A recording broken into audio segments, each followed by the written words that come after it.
Welcome to USA Global TV and Radio, where our mission is to provide education, entertainment, hope, and inspiration. USA Global TV and Radio connects you with experts and audiences all around the world every single day to help you succeed in business and to live a richer life. Visit us at usaglobaltv.com to learn about career and life-changing training and mentoring programs like the Listening Mentor. Subscribe to our newsletter to stay informed about our special programs and offers. Discover how you can become a guest on one of our shows or a host or producer of a USA Global TV and Radio show of your very own. That's USA Global TV and Radio, where the doctor is always in.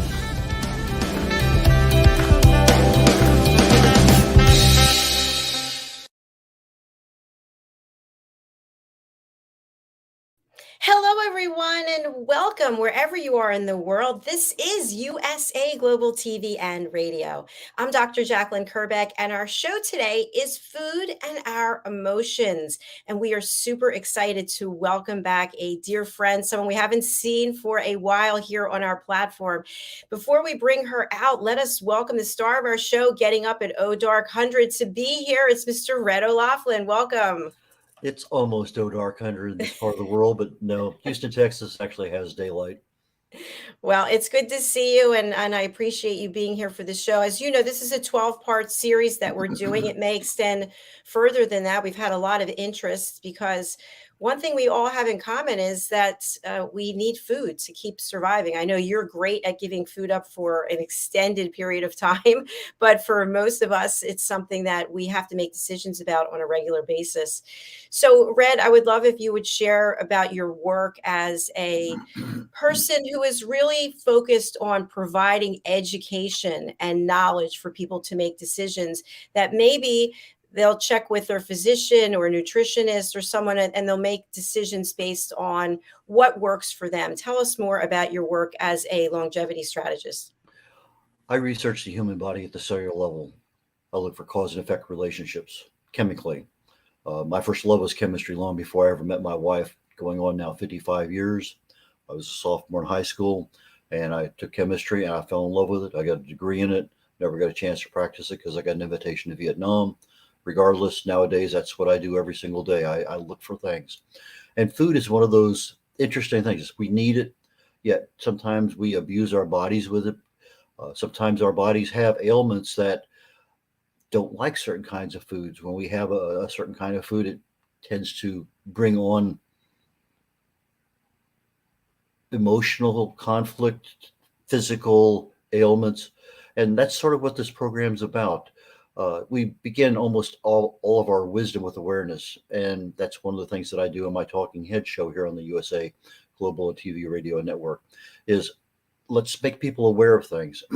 If you're not aware of something, you probably don't want to learn a little bit more and become educated on it. Once you pick up a little bit of awareness, a little bit of education, now is the time they say, every time I have this thing, I start feeling whatever. And maybe that's a good thing to have because now you kind of maybe say, well, there might be a relationship there between what I just had and all the other times I had it. Let me talk to my doctor about it, see if there's something there. Or, as always, you can go to Dr. YouTube or Dr. Google and see what they have to say before you go to your doctor and there. But today we have a guest on that has a history of certain kinds of things, as is Dr. Jacalyn that she shared in the past. And I can eat just about anything I want, anytime I want. I can fast as long as I want. It matters not. But not everybody has that opportunity. And so this show, along with other ones, will add to your awareness and hopefully pique a little interest that will say, hey, let me learn a little bit more about that. I need a little bit more education. And that's when your world will begin to change because now you're making positive changes in your life, or you're at least leaning in that direction. Back to you, Dr. Jacalyn. Thanks so much, Red. Yes, I agree with you. It's interesting. Yesterday, my eyelids started itching. And I thought, oh, this isn't good. It's going to be a sty. And then right here started itching. So now I've got a patch of eczema here. And then this is all red. And I think it must be related to something I had to eat. So then, of course, it's that going on that treadmill trying to figure out what could it possibly be. And it drives me crazy because it's been going on for years. You could do the same exact thing, and then all of a sudden your body's going, hey, I'm not too happy, and there's no answers. Well, in your particular case, we know it's not stress because No, there's no stress because it's all good. It's what I'm doing what I absolutely love. It's just that I'm always in the dark and alone. But other than that, the outcomes are pretty fantastic. So, no. but we've got our dear friend backstage. I want to bring out Trish Robichaud, who's joining us from Canada, and she is. Oh, I hear myself twice. Do you hear me? I Sorry, I hear heard you, myself. but only once. Okay, good. I heard myself twice. Like, no, we don't want to hear myself twice. So Trish does amazing things to help people because she has had a tough road in a lot of ways. I've interviewed her many times, and she's very forthcoming about some of the things that have gone on in her life and a condition that conditions really that she's lived with for a long time. I'm not going to steal her thunder. I'll let her do that. But she's a work-life inclusion coach, and she's a motivational speaker. She is someone who really works deeply from her heart in order to give people information about diversity and inclusion, about the fact that you are good enough, you are enough, you are not alone. And the work that she does has been going on for so many years, and she's helped so many around the world. I want to bring her out and hear about how her journey is revolved around emotions, and then also what role food plays in that. Welcome to the show, Trish. Hello. Hello, Dr. Jacalyn. Thank you so much for the lovely introduction.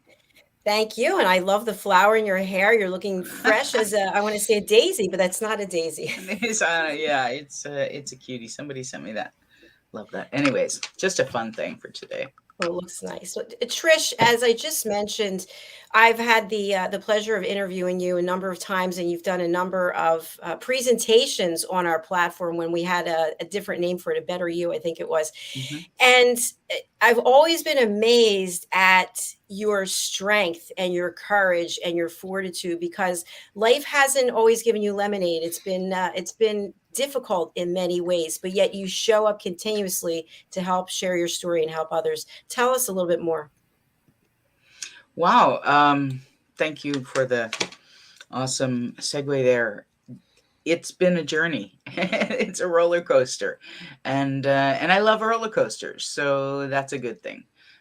Being positive, being born with I call myself a sickeningly silver lining seeker because I can find a silver lining in just about anything. But anyways, yeah, you just alluded to how many, like, that it's been years that I've been at this. We're actually on April 1st coming up. We're celebrating our 20th anniversary. So I'm pretty excited about that. And you shall be getting an invitation to our celebration. So I appreciate that. Yeah. Oh my goodness. Where do you want me to begin? There's so much to talk about. I think congratulations, by the way. It's wonderful. I think it's a good place to start with. You have been living with certain conditions. You've had procedures, and you still have to show up every day. You still have to put on a face for other people, and you have to make decisions revolving around food, like we all do. Like I just shared with you, I ate something and I don't know what's going on. So with the conditions that you live with and have been living with, how does food impact that, if at all? Food impacts every single thing in my life. I've been a food addict since, my first memory of food related. I was like 5 or 6 years old, stealing food from the fridge in the middle of the night. And that was because my mother was hugely controlling my hugely controlling period, and then hugely controlling my food consumption. because the family doctor told her that I was heavy for my age. And good God, that would reflect horribly on her as a mother, wouldn't it? Anyways, so yeah, so that was my first food memory. And I would say my first addiction, several addictions. But yeah, wow, food underlies every good thing in my life, every bad thing in my life, just everything in my life. I think that food was my first mode of having any control in my life. When you feel powerless, when you feel powerless, some people, when their anxiety is up, they choose not to eat, or they can't eat. I shouldn't say they choose not to eat, because in their situation, they just can't eat. They can't mentally imagine putting anything in their mouth, and their stomach might actually reject what they put in their mouth. But for me, and I represent another, group of people who, when their anxiety gets bad, they actually reach for food. Um, and it's funny, it's only about 10 years ago that I actually remembered this from childhood, that I had so much anxiety as a child that came out as like feeling like a rock in my stomach. Like it felt like a tightness, like a muscle tightness, um and I used to complain about stomach aches all the time. And thinking back, remember my mother taking me for multiple upper and lower GI exams. They never found anything. Multiple exams, and they never found anything. What does that tell me? That tells me I had anxiety as a child. All right. And when I ate to the point of overfull, I had completely masked the anxiety in my stomach. Wow. Food served a purpose. It masked the anxiety. And so I could cope with, as a child, feeling overfull. But I didn't want to tolerate that feeling in my stomach. And of course, these were not conscious choices I made as a child, whether at 7 years old or 10 years old or even 13 or 15, or I did not make that connection until I was in my 40s. Hello. And unfortunately, that's the nature of emotional traumas that, you know, that that impact our behavior as adults. Reg, you're on mute. Thank you. Sometimes you can eat the same thing and have no reaction, and other times, all of a sudden, I've eaten this forever, and now it can't be that, but it turns out it is. I can remember a short instance, several months. I love tomatoes, and all of a sudden, it may have been a pesticide on the tomato where I was buying them at. It may have been something else, but something. All of a sudden, I just got this burning along my lower lip every time I had a tomato. It took me a while, a couple, 3 weeks, to figure out what it was. I did away with them and fine. About 6 months later, let me just try it. And everything was fine in 6 months. But sometimes our bodies, because of different things, and it may be a toxin, it may be something else that we're unaware of because of the foods we buy, may not have a problem, and then all of a sudden it does. And it's hard, really hard now to say that caused the problem. And it's only a matter of experimentation that you come up with something. And I mean, your anxiety and your food solution worked, but it's not necessarily the healthiest thing for us to say, okay, I'm going to do this to make that. Oh, of course not. Of course not. You got to remember, you got to throw addiction into the mix here. Okay. An addict doesn't see these things, Red. An addict doesn't see these. All they see is that, when I do this, it works. It satisfies me. And then we move on to, like, especially when you're like a workaholic, like I am, you move on to something else that makes you feel good. Right. And so So once, I've had that meal or I've had that snack that satisfies me, then I continue to distract myself from the emotions. Because it's not just a feeling or recognizing like a breakout on my skin, right? It's not that easy and it's not that obvious. So I say I was in my 40s before I made that connection. And I'm still a food addict. I will be my whole life. Um, I learn how to, in healthy periods, because I have, and this is not unlike addicts, I have healthy periods where I can go 6 or more years, 6 or 10 years, without that addictive behavior, and my weight will come down and I'll get healthy. I think I've gone from right now, I just stepped on the scale this morning. I was 260 and I've been 255 for months. And I know that the extra 5 pounds is because my stepmother was here for about 10 days, and she and I enjoyed food together.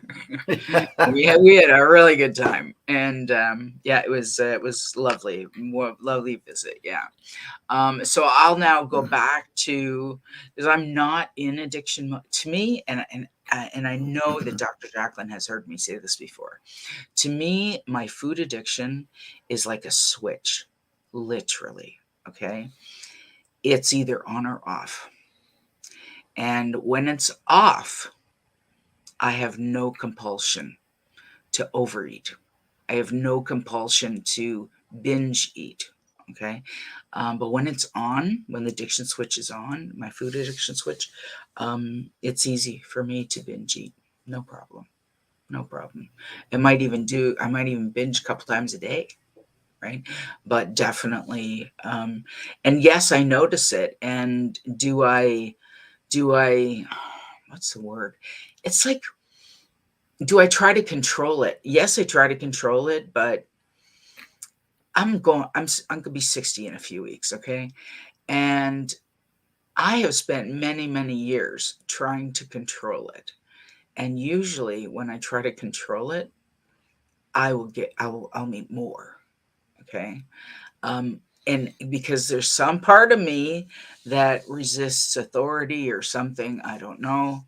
Um, but that I don't want to say I don't have control, okay? But I don't have control. Trish, thanks so much for being so open and honest. I appreciate it. And by the way, I'm going to be 60 in a few weeks too. I'm right there with you. Oh, So, cool. yes. So, a question I have for you, because I have a preoccupation with food all day myself. Like, it's just, don't eat this, do eat this. But my question for you is, you just mentioned you're with your stepmother and you two really enjoyed eating. Is it a misnomer that if you have a food addiction that you're doing it with other people? I envision, sneaking things out of the refrigerator, like you said, or hiding food around the house or eating when nobody's looking. But you can have a food addiction in plain sight, is it sounds like you're saying. Oh, absolutely. Absolutely. She's going through a period in her life where she's finding her appetite. She used to be eat like a bird, okay? But right now she's having, so to me it was like, I'm going to make her something. I'm going to sit down and eat with her. And it was a good time. We enjoyed it. It was an emotional thing. It was wonderful. I loved it. And so, yeah, can you, I think people, to answer your question a little more directly, Dr. Jacalyn, I think people with food addictions, some have no problem binging in public. Others binge privately, and others make that binging part of a normal meal. Like, so instead of having one plate full, they might have two, right? Um, or they might help took the dishes to the kitchen and be picking out leftovers on the serving plate, sort of publicly, sort of privately. So, and certainly everybody's different. It's the same with alcohol addiction, obviously, right? Some alcoholics, after they die, you find, multiple partially opened, emptied bottles all over the house, right? But other alcoholics, they make no bones about being an alcoholic, and they don't have a problem drinking in public. Does that answer? It does. It does. So, because it's food and it's something that we need, when does it become a problem? When is it that you realize it is an addiction? Is it the scale? Is it that you no longer can keep to a schedule because you're constantly running to eat? Or what would you say, Trish? And we'll go over to Red. I wouldn't say I was constantly running to eat. I think one of the key indicators is if you go through multiple fast food drive-throughs in one day. Whoa. You hit one for lunch and you hit one for dinner. Yeah, and that for Red, for you, it's like, whoa, my gosh, how awful. But for in that place, that's, well, oh, I chose the salad instead of the burger for dinner, or I chose the soup instead of yada, whatever, we rationalize in our head, like any other addiction. When you're in full-blown mode, your behavior is as irrational as any other addiction. Well, it's interesting that you use the word rationalize, because that's exactly what we do. And sometimes you stop by and you have that breakfast because you don't have time to make it at home, and then you have a short lunch hour, so you grab something at a burger place, and then on the way home you say, I don't want to make something at the house. So now Right, you exactly. rationalize, I'll have fried chicken on the way home because I haven't had that in a while. And before you know it, it becomes a habit, because now you're expecting to have this kind of food at that time, and that just proliferates everything out there. I picked up a book, and I mentioned this to Dr. Jacalyn a week or two ago. I saw Dr. Mindy Pelz, Pelz, on YouTube. Like, my wife was watching and says, sit down here and watch this. And I did. And I only expected about 10 minutes. And all of a sudden I was mesmerized by her. But she wrote a book. She's written several, but one of the ones that she wrote was called Fast Like a Girl. And I would strongly recommend, because if the more awareness we have as to what's going on in our bodies, and she is one that gets into that chemical reason, why do our bodies help us and then hate us literally a week apart? And it's super interesting to me, because it really does get down to that chemical level that I need the answer to why. But if nothing else, on YouTube, she does an exceptionally good job of explaining how the hormones are up and down, back and forth, and why some people like me, I can fast for 100 hours, 200 hours and not even think anything of it. But other people, they go 22 hours and all of a sudden they are famished and they can't do it anymore. But that one, Did you say 2 hours? Yeah. I like that, Trish. Yes, I did say 2 hours. 100 hours. I did actually last year at the beginning of Lent. I did 220 hours. Oh my gosh. Yeah. And now, see, to me, it's like, why would you put yourself through that? Tell me, what's the benefit of fasting? Okay. Well, you asked an excellent question, and on this show, it's a real good question to have. At about 17 hours, our bodies shift into a different environmental condition inside our bodies. The trash trucks arrive, the recyclers come, and they go into your bloodstream, and they arrive at every cell, and they say, okay, come on, give me everything you want to recycle. Okay, take care of that. And so what you're doing is, it's called autophagy. A-U-T-O, autophagy. A-U-T-O-P-H-A-G-Y, autophagy. And that starts at about 17 hours of fasting. However, most of us never fast for 17 hours. Right. So the cells are continually accumulating crap, and they're never recycled. They're never cleaned out. And so at about 17 to 72 hours, you start incrementally increasing how clean your cells become. And this starts when you start going through this process of 17, 20, 22, 30 hours. All of a sudden, you start seeing a difference in your mental clarity, the ability to do a lot of things change. That's fascinating, Red. Jeez, you're telling me that if I can't go 17 hours without food, the maintenance crews never come. You're absolutely, you got it. You hit it right on the head. Now, at 72 Wow. hours, they found that your body says, I'm entering starvation. I got to do something. So it gets rid of all of the cells that are not 100%. So if you have DNA that's starting to mutate, you have other cells that aren't performing well, and the body says, get out of here. Not just clean up the inside of the cells, get rid of the whole cell. And so now you're literally rebuilding your immune system from scratch. And then scientists have found that at about 120 hours, that your pancreas starts rebuilding beta cells, which means that if you happen to have like type 2 diabetes, that's actually a good thing, because when you don't have the ability to make that insulin or to respond appropriately, then all of a sudden now they have had a lot of success with people going into a 120-hour fast and actually having a significant improvement on their insulin sensitivity, and over time being able to not cure but at least address significantly without drugs diabetes. And so these are things that if you don't, number one, aren't aware of it, number two, don't know why these things work. I mean, if I just say, you fast 72 hours, you'll feel better. No, that's not enough impetus for you to do that. But you could, if you really push yourself, you could probably say, I could probably do 20 hours once or twice a week, at least get that thing going. And then as you have some success with 20 hours, and I know Dr. Jacalyn's tried this interval fasting, where you fast for 16 hours and then you eat, and then you fast for 18 hours and you eat. You fast for 20 hours and you eat. 1 meal a day, 2 meals a day, but it's all in that 4-6 hour window. But the part of our bodies so you need two different parts, the things that the autophagy you need, but then you need the other side of the equation too. It's called mTOR, little m, capital T, capital O, capital R. It stands for mammalian target of rapamycin. And what it does, it's the other side of the equation. Instead of taking everything out of the cell and get rid of all the trash, it's the part of the body that says, let me build up strong, healthy muscles. Let me get my body back into shape.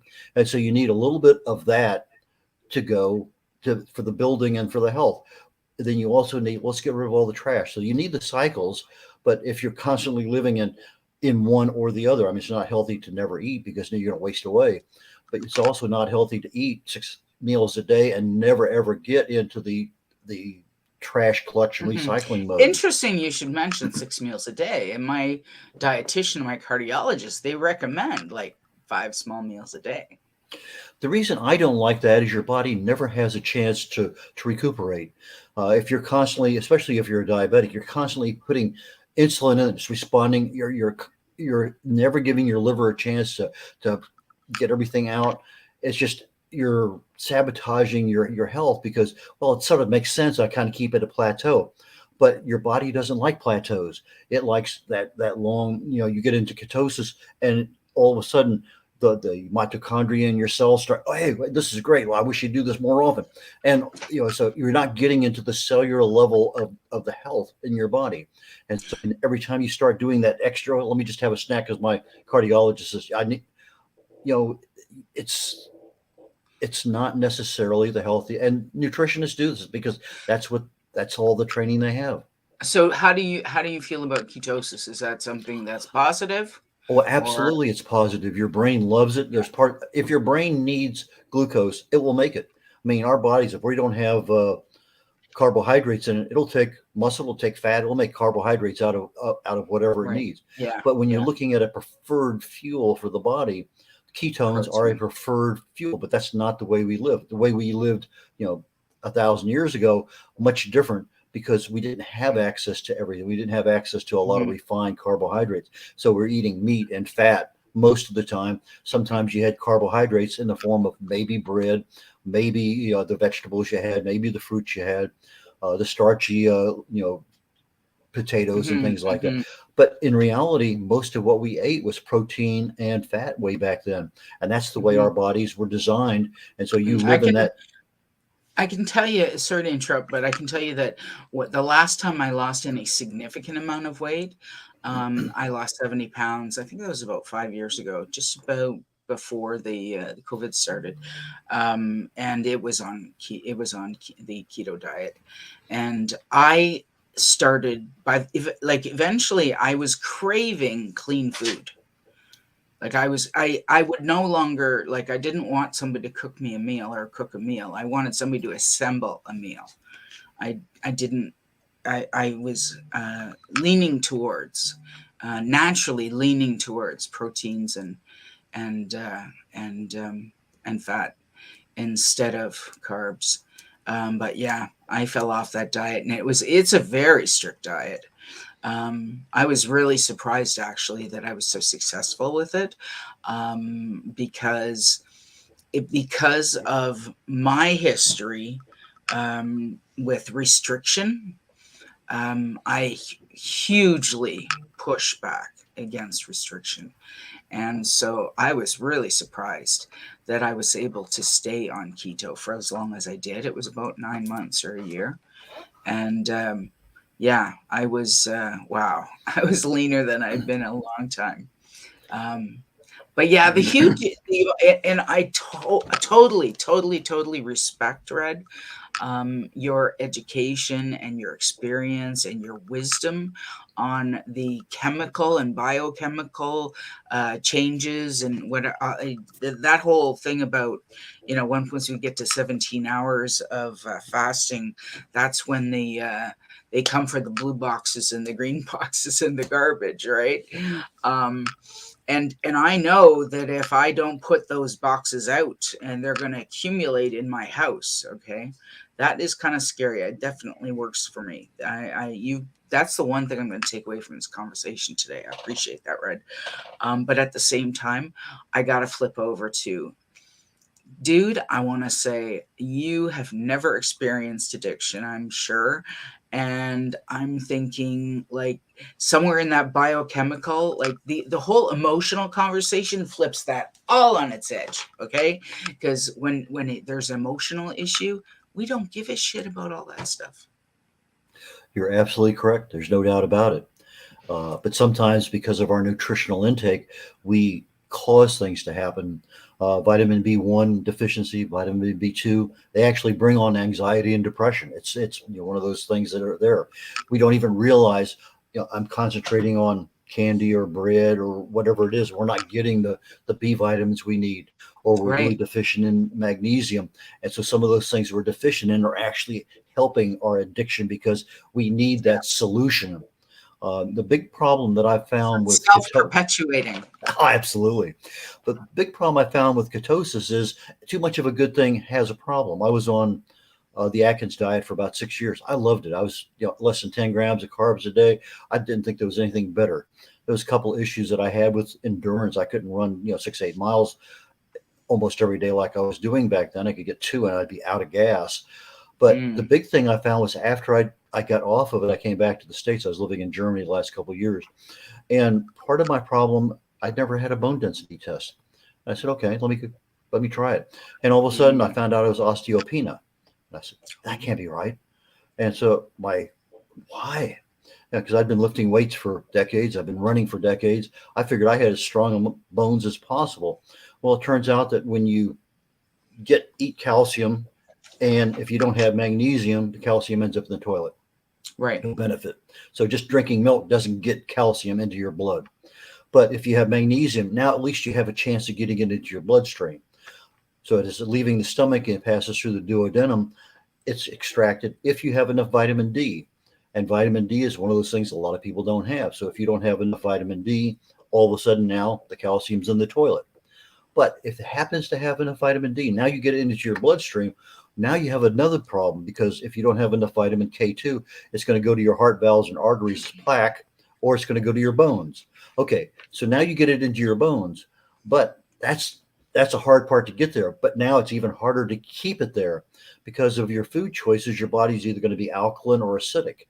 If it's acidic, it's going to extract calcium. And that's what happened to me, because all of my food choices, proteins, fats, carbs when I had them, all of those things were acidic producing. I got in acidosis. And so everything I was doing was keeping calcium away from my bones. So his bloodstream has to stay in a very narrow range of pH. So it's going to the bones, pulling the calcium out. And that's how I became osteopenia.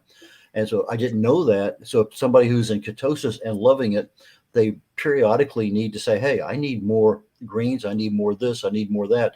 It's not going to throw you out of ketosis. It's just not smart eating when you're in ketosis, because there's a lot of things you can do and keep that ketosis active at 10 grams, 15 grams, 20 grams a day if you're getting your carbs from blueberries or spinach or whatever it may happen to be. So there's a lot of different things that need to be balanced, and we have no concept that the balance is even required.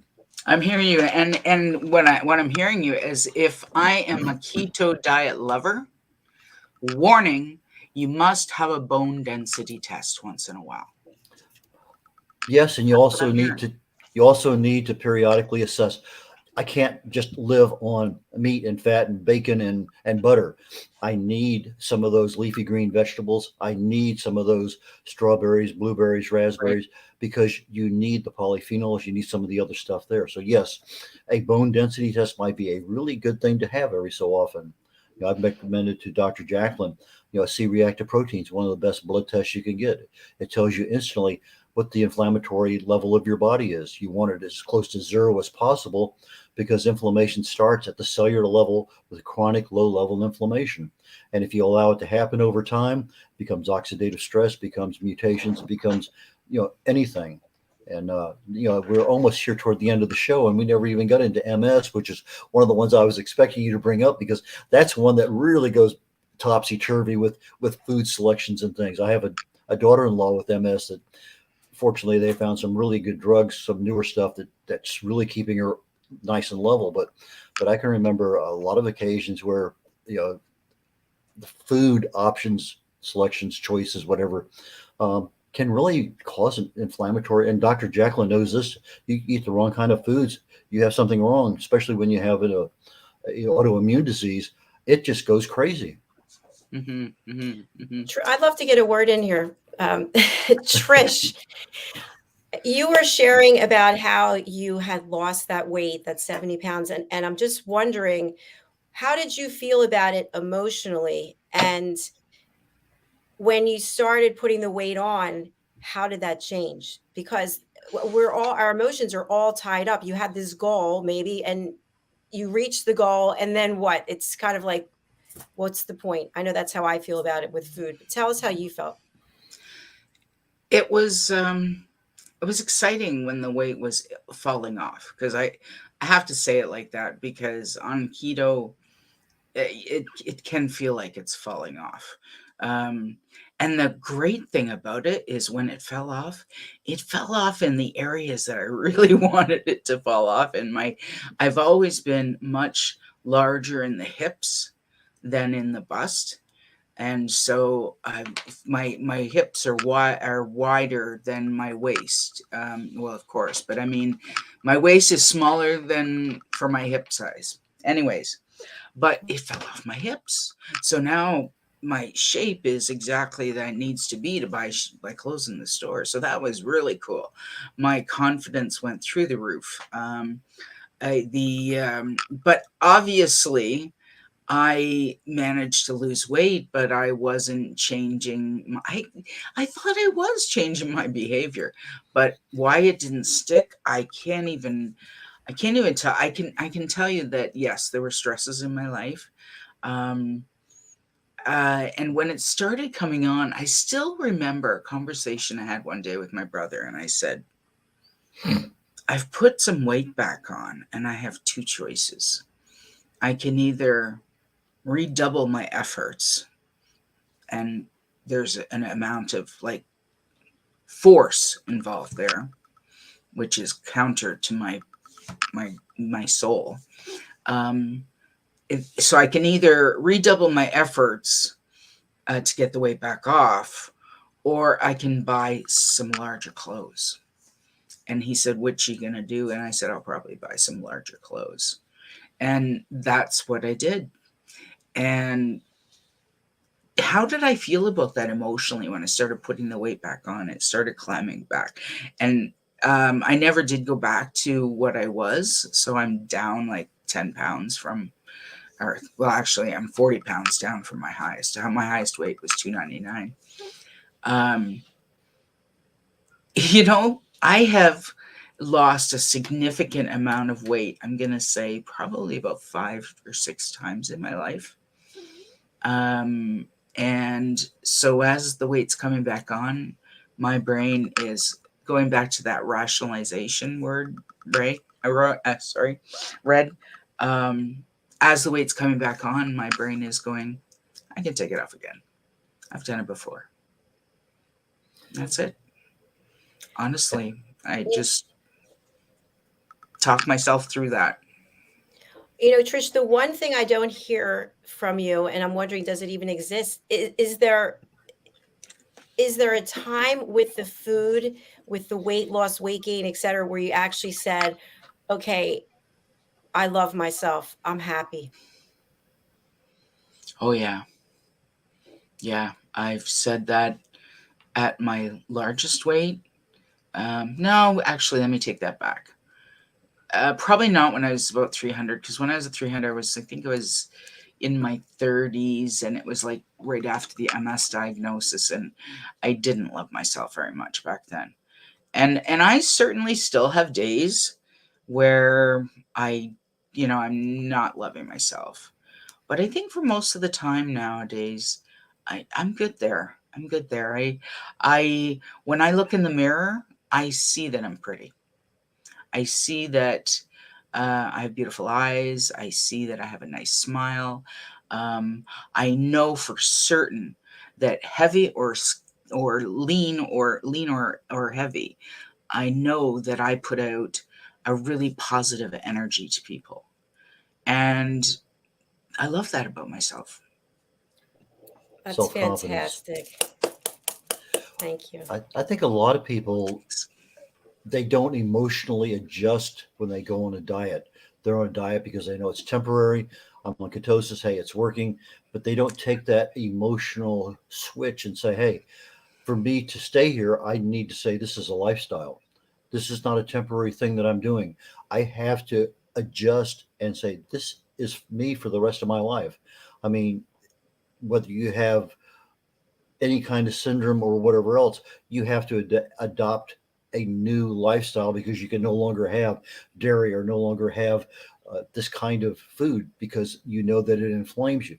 But we don't look at that when we say, okay, how about just eating normally for health? And so okay, I'm going to lose 10 pounds, and you lose 10 pounds. And then 6 months later, you're right back up where you were, or maybe a little bit more. And so we don't adjust the emotional part of our psyche to match the lifestyle that we should be in, and not just say it's a diet and it's temporary. I completely agree, Red. You're totally right. I think it's one thing to like adopt those behaviors, okay? And it's completely possible to like keep up those behaviors for months or even years on end, okay? Um, because it's a habit, okay? But if the emotional state doesn't evolve with the health of your eating habits, yes, it's going to pull you right back down. And from my experience, you gain it all back plus more. Yeah. Well, that's what we see with alcoholics. They can live without alcohol, or they can live without drugs, or they can live without gambling. I mean, whatever that addiction may be, but Mm-hmm. just a little twinge of alcohol or whatever is enough to bring you back. But the realization is they know they can't do it, and they stop. Or at least the successful ones do.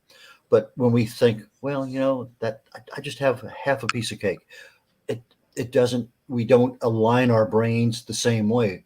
We don't come to that mental, emotional. If I have that, I'm going to go right back the way it is, and I don't. We don't put that part into the equation because Mm-hmm. it's just a bite. I can have that. Mm-hmm. It's just what is it, Lay's potato chips. I bet you can't just have one. You have one, yeah. Yeah, absolutely. And I think that the analogy that you used, the cross reference with the alcohol addiction, I think it's right on point in that. But the difficult thing, Red, is with I'm an alcoholic, I can say I'm not going to drink again. You're right. Just that one half a shot is going to get me back.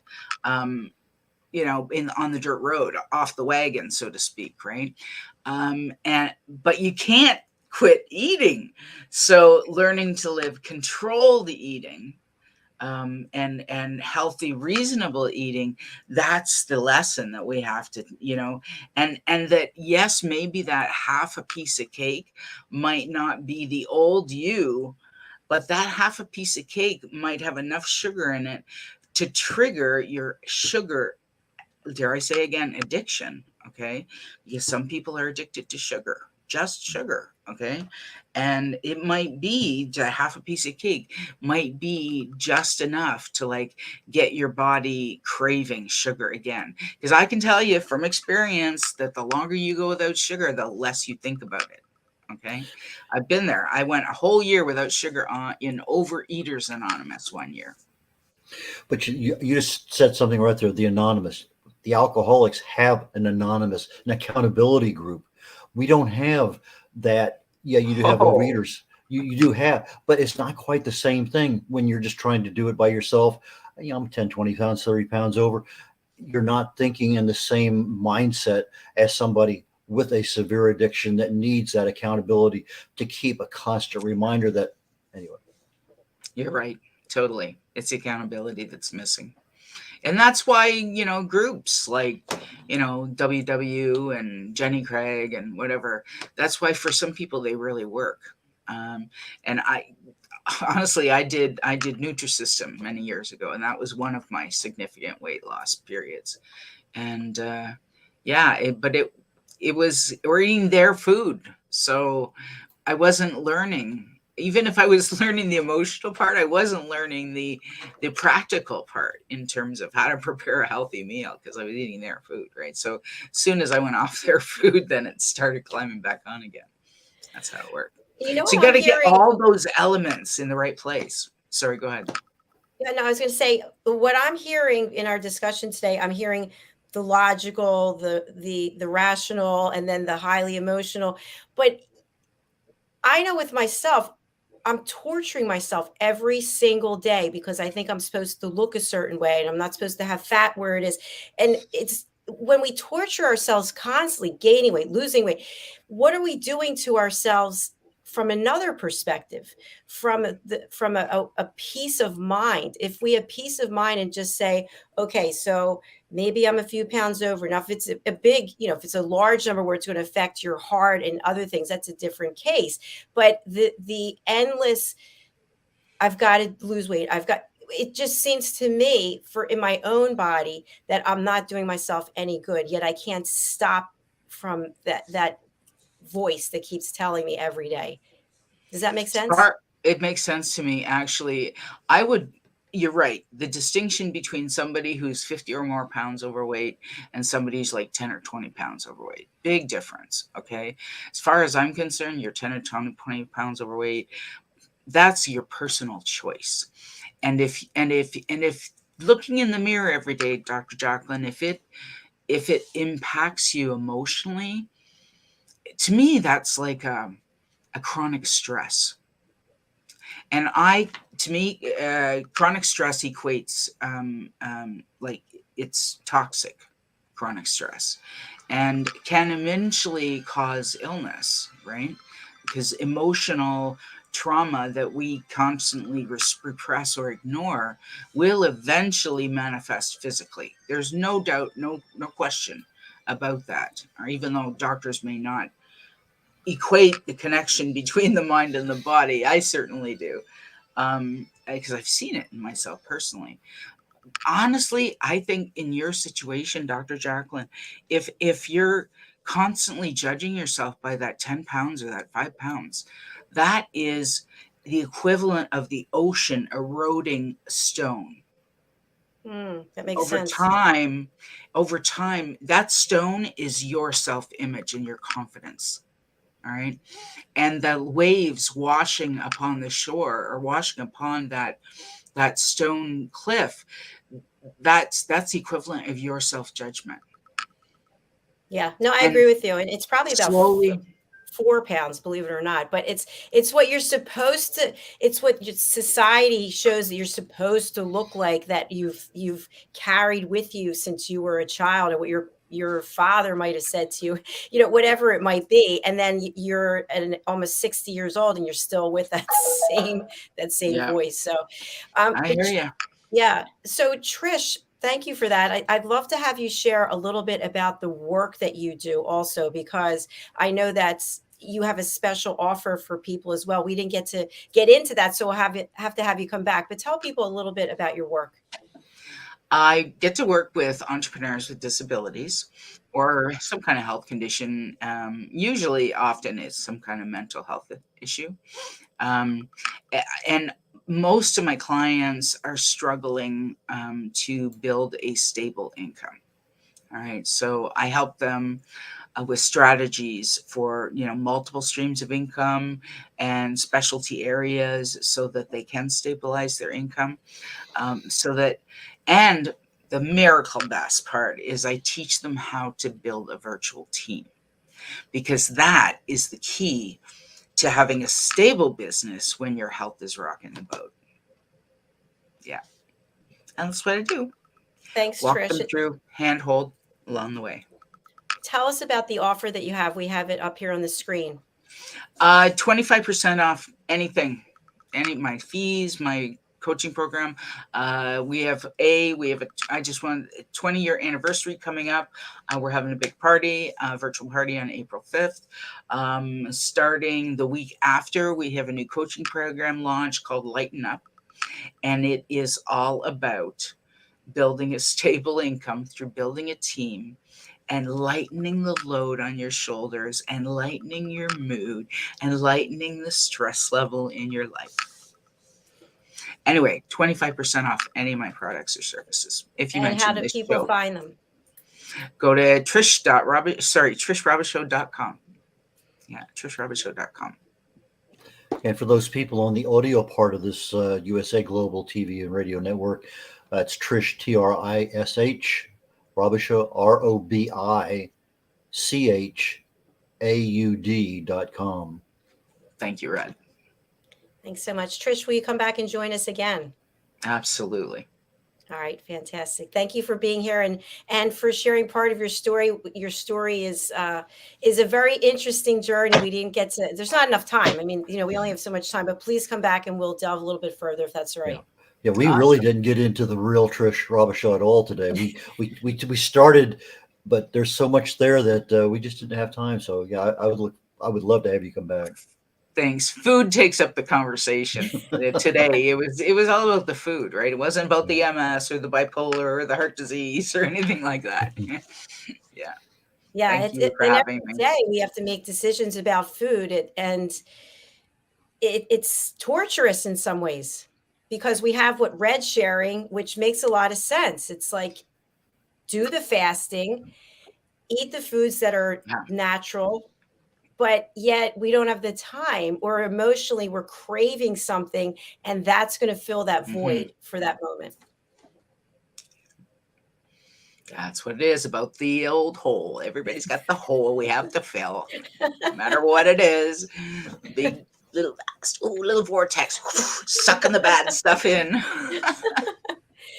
Well, and as we close out, I've shared this before, but someone very close to me, you all know who it is, their entire diet is sugar.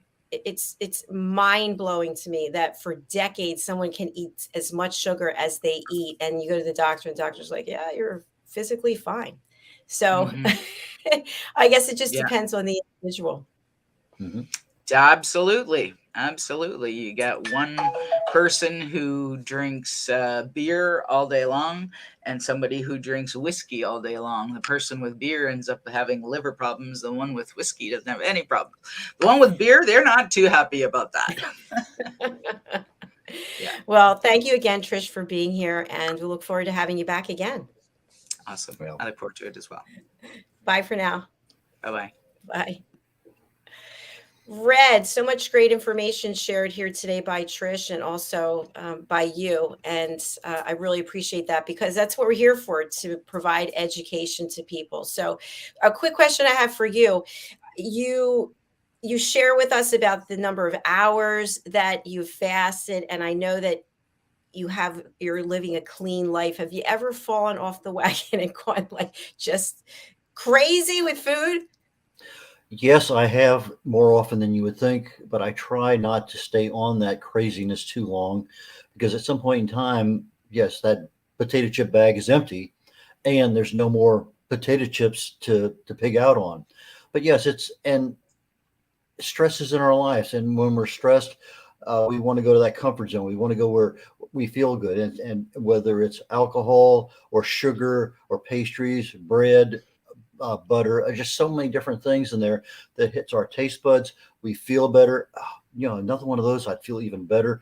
And so you're sitting there and you're constantly just kind of feeding yourself. But at some point in time, you're not feeling good. Your stomach is not right. You're trying to get some sleep. You can't. And you have to come to the realization that we do have choices. And those choices, sometimes we want to go the easy way. And as I mentioned earlier in the show, it's a diet is a temporary decision, but a lifestyle is something that's going to become a habit. And so we have to realize that, yeah, I can have that extra chip periodically, but if I'm going to have it, maybe it's going to be on every other Sunday that I will have. In fact, when I was on Atkins, I didn't crave a lot of things. I really didn't. But the thing that I craved was bread more so than anything else. And I'm a big pasta lover. But I found that any single meal has no effect on your ketosis and everything else. I could do that and not gain anything. But if I went down to Italy and spent 3 or 4 days and come back, I'm 12 pounds heavier. It'd take me 2 weeks to lose all the weight when I get back on my normal lifestyle. But yes, I do occasionally get off of that lifestyle. But I realize that if I only do it for a single day or a single meal, I have no problem. It's that second, third, fourth, fifth one. So if you're planning on having a big birthday celebration, anniversary, whatever promotion, plan on one meal, really and truly enjoy yourself and say, hey, it's an exception. I'm only going to have this one, and then that's it. Get back. And if you want to have another one, let's put the calendar down there 3 weeks and have another one. That's the big problem, is that we get into that, that tastes so good, I can keep doing this. And I don't see any change on the scale. I can keep doing this. My belt still fits the same. I can keep doing this. And then all of a sudden that belt gets tighter, the scales start changing. And yes, to answer your question, Dr. Jacalyn, it happens, but there's a certain point in time where you can say, stop, and then get back onto where you are or should be. Well, thanks for sharing that. That's because it just confirms that you're human, that you like to indulge once in a while, but you have chosen a lifestyle. And I shared this with you as we just come to the end, that I was doing all the right things for a number of months. And then I went to the doctor and he said, well, you're close to losing your colon. And I'm still angry about it and I haven't gone back to doing the things that I need to do, because I feel like I'm so motivated by getting the A or the gold star. And I basically got an F. So now I'm thinking, well, I was suffering, struggling, giving up things that I love, and I got the F anyway. Well, it's a measurement, and that's all they were measuring that day. You were measuring a different set of metrics.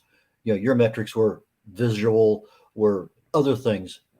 But the real thing is, were you ever on the right program to start with? Because what you decided to do may not have been 100% of what was required. I'm just, throwing that out there. Just because you do this doesn't necessarily mean it's the best choices to make that.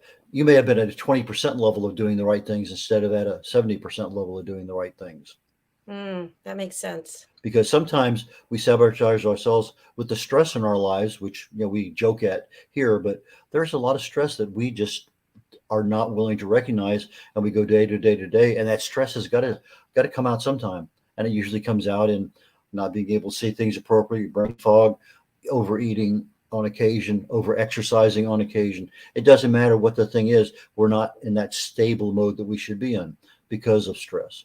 And we just got to be able to say, hey, I got to stop and do something. It's just like people who don't exercise. At some point in time, they got to do something, even if it's just walking. Yeah, there's a lot of justifications people have about why they don't exercise. Well, this is a great show. Thank you again. I think on another show, I'd like to discuss when, I'm very much into strength training. And when I gave up all those other things, I wasn't nearly as strong as I am now. And being strong is really important to me. So I think, what does that lifestyle, what do those choices look like so that you can have the strength? You mentioned when you were on, I think, Atkins, that you couldn't run as far as you used to, or lift as heavy weights as you used to. So I think that would be interesting to chat about as well. Love to, anytime.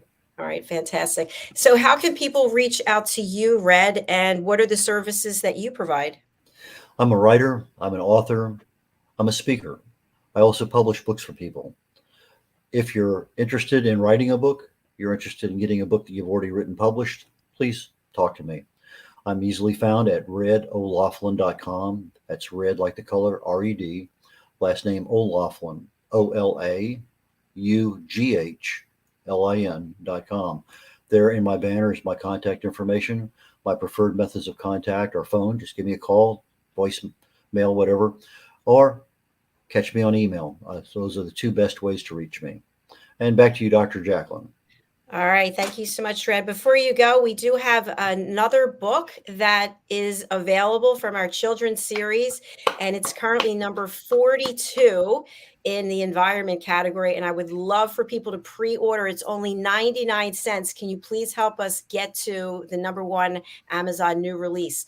The book title is The Ocean Calls and Lady Ella Listens. And I love Lady Ella with her sunglasses. You see that, Red? She's cruising in. You just put this book up yesterday or the day before, and it's already at number 42, just literally overnight. Yesterday. Yeah, yesterday late in the day. Yeah, I was going to say, it was probably yesterday afternoon. I've slept since then. Yeah, no, But, it was yesterday afternoon. And so I just want to give a little bit of information about the characters on the book. So Lady Ella is me, and representing my great niece. Her name is Ella. And then we have and that's the ladybug. the ladybug. That's right. The ladybug who's wearing the sunglasses. And eventually in the book, she will have on a pair of flippers because she can't swim. And the story takes place in the ocean. The ocean is actually a character, and the ocean is calling out and crying because the ocean's inhabitants are dying because of the pollution that we humans are throwing into the ocean. So the story is about how the animals have to work together to free one of their own that's been trapped in a fisherman's net. So each of the animal characters on the book cover represents someone who's taken the power of listening, which is the course that I offer. And it's just great. It makes me so happy just to see this. The illustrator's doing a great job. We just connected on Facebook, I think yesterday, and he goes by MD. You can also see his ID there that you can reach out to him and connect as well. So please go over and spend the 99 cents, pre-order the book. I would really take it as a personal favor so that we can get this book out so that people can use it to help children and their families learn how to listen at an elevated level. And you made an excellent choice with a mermaid with blue eyes and red hair. That's actually not me. It's actually Rebecca Lilly, who's in the UK, and the mermaid's name is Coral. So that's pretty cool. So we've got Coral, C-O-R-A-L, like Coral that's in the ocean. So just go go to Amazon and put in Dr. Jacalyn Kerbeck, and you will find the book. So Red and I will continue to work together as well with Dr. Madeline Chan and Mariska Dupria. So thank you for being here. We are signing off for now. Our next show is The Corner Bookstore. We'll be back at noon Eastern time. And I'll see you right after that for the wise ones and then Talking Heads. It's a busy day today for the two of us. Yes, it is. What will you be talking about on Talking Heads today? The final series, number 6 out of 6 on toxins in your health. We'll be talking about a few things that you don't really consider, but how do we get rid of them? And in general, what can we do to make our lives better without toxins? All right. Fantastic. Thank you again. All right, everyone. We'll see you later this afternoon. Take care. Bye for now. Bye. Bye.